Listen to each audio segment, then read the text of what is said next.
Welcome to Man Does Tech, where I solve the problems you didn't even know you had.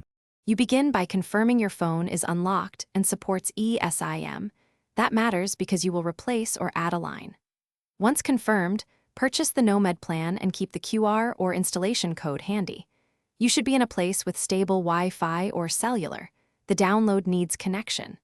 Now open Settings and head straight to the cellular or mobile section to add a new eSIM profile. Don't waste time toggling other menus. You scan the Nomad QR or enter the activation code manually. Both accomplish the same install, so pick whatever is clearer.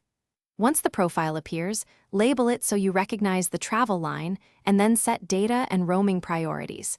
This prevents unexpected charges. Make sure to choose whether Nomad is primary for data or keep your home line primary for calls.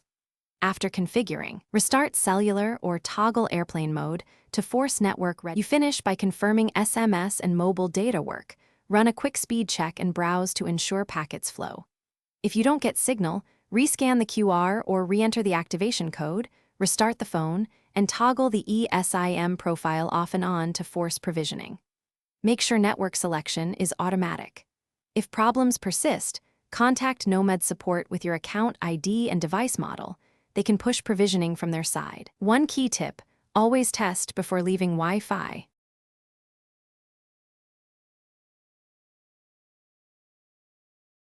Thanks for watching.